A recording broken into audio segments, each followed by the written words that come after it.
Bonjour ou bonsoir, selon l'heure à laquelle vous serez en train de lire cette vidéo. Aujourd'hui, nous allons parler de bilan de compétences.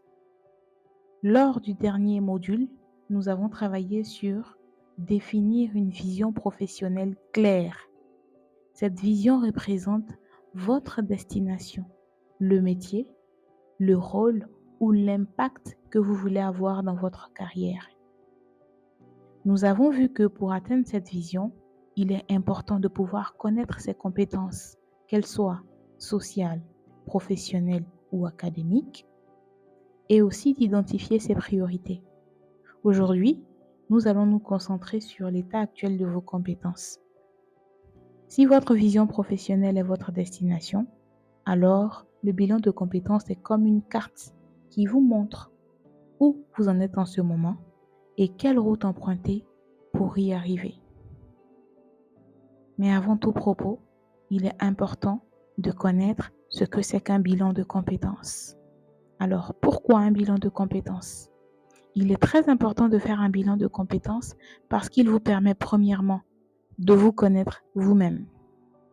Un bilan de compétences vous permet d'identifier clairement vos forces, vos faiblesses et vos domaines de développement. Il vous permet ensuite de gagner en confiance. Connaître vos points forts vous aide à vous sentir plus sûr lors de vos entretiens ou dans un projet.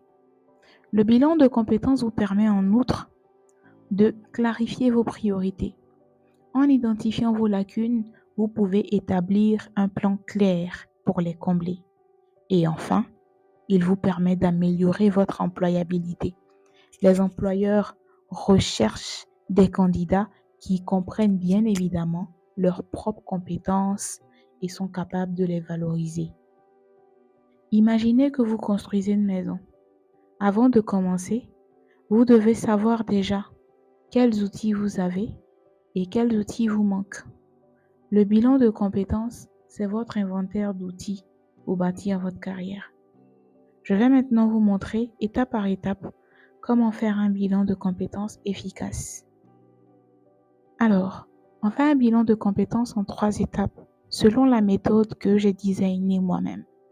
La première étape consiste à faire un inventaire des compétences liées aux différents postes que vous souhaitez occuper dans votre plan de carrière. La deuxième étape est l'identification des écarts entre le niveau de compétences requis pour le poste que vous souhaitez occuper et votre niveau de compétences actuel. Et la dernière étape est le plan d'action. Faire un plan d'action sur comment compenser les écarts que vous avez par rapport au niveau requis pour le prochain poste que vous souhaitez occuper. Commençons par l'inventaire des compétences. Et vous me connaissez, nous allons faire cet exercice de façon très pratique afin qu'il soit plus compréhensible pour vous. Commençons donc par un profil fictif.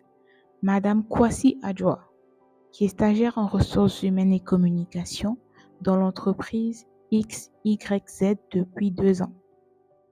Madame Kwasi Adjoa en a donc fini avec l'étape apprendre qui prend 1 à 2 années.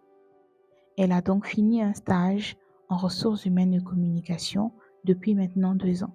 Sa prochaine étape est donc de maîtriser à travers les 3 postes suivants: chargé de ressources humaines, chargé de communication ou chargé de gestion de la formation. Sachez que pour faire un bilan de compétences, on procède poste par poste. Un bilan de compétences pour un poste de chargé des ressources humaines ne sera pas le même qu'un bilan de compétences pour un poste de chargé de communication ou chargé de la gestion de la formation. Donc, le bilan de compétences doit être fait poste par poste. Nous allons donc nous focaliser ici sur le poste de chargé des ressources humaines que Madame Kwasi Adjoa pourrait éventuellement avoir à la fin de son stage, comme prochaine étape de sa carrière. Madame Kwasi Adjoa va alors lister toutes les compétences requises pour une chargée des ressources humaines.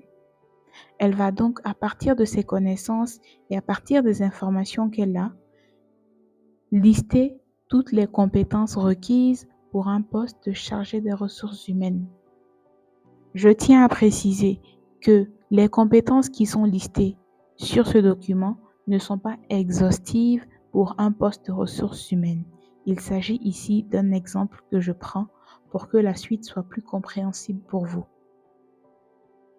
Donc, à votre niveau, listez toutes les compétences requises pour un poste spécifique, qu'il soit technique ou comportemental, que ces compétences soient techniques ou comportementales. Si vous n'arrivez pas à avoir une liste universelle ou une liste exhaustive ou réfléchir à une liste de compétences que vous devriez avoir pour votre prochain emploi, je vous conseille de vous aider de ChatGPT en écrivant le script compétences requises pour un poste de chargé en RH en Côte d'Ivoire. Alors, comme premier exercice, je vous demande de faire l'inventaire de vos compétences pour les prochains postes de votre plan de carrière. N'oubliez pas, vous devez faire cet inventaire de compétences poste par poste. Prenez le temps, réfléchissez à ces exercices et on se voit très bientôt.